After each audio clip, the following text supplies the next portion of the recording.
School is out, but summer reading is super critical. In fact, students who don't read are at risk of falling behind their classmates. Parents and teachers can avoid this by making sure your kids take the time out to read. Joining us this morning to talk more about that is DCAC therapist Sophie Stevens. Good morning to you, Sophie.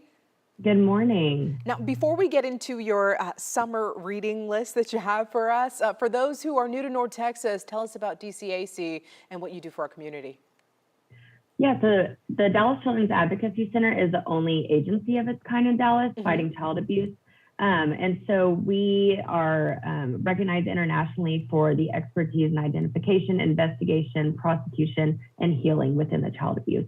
Now, DCAC provides children with lots of items throughout the year, and books are very important to your team. Yeah, we all know the benefits of reading on so many levels. Reading out loud stimulates kiddos' imagination, expands their understanding of the world.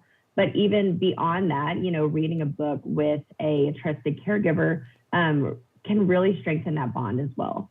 Now, Sophie, what are the benefits of reading together as a family, especially during the summer break? I know my mom, she's a special education teacher, forced me to read, but I think I would have enjoyed it if we were all reading something together. Of course, the benefits is really, anytime, you're able to do something with your caregiver, bonding together, reading these books and opening the door for the conversations for questions that might arise in the book or big feelings that might come up. Right, so that you don't fall asleep too. That too. That too. All right, Sophie, you've got your top 5 pick for DCAC suggested summer reading list. Let's go through that. Yeah, so really any book that, working with kiddos or reading with kiddos, some of the ones that I personally like are The Invisible String, The Color Monster, In My Heart for younger kiddos. Those are really good openers to talk about big feelings and being able to normalize that that's okay.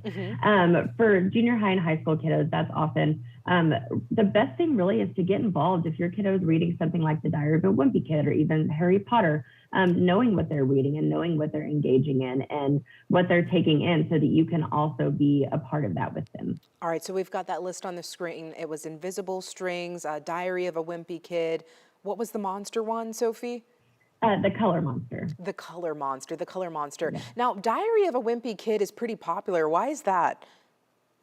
I think just, there's a lot of reasons. I think that one, kiddos like to read what their other peers are reading, and just, normalizing sometimes that things can be really difficult and not as easy at school, and being able to talk about some of those things.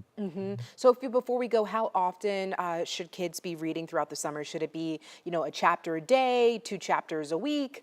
What's your suggestion? I think that depends on the family. And, if you guys are able to read a book each night to make that a habit and to make that a bonding time, that's great. And then whatever else, might have been recommended by their teachers or whatever there's time for in their busy schedule. All right, Sophie, thank you so much. Summer reading so important.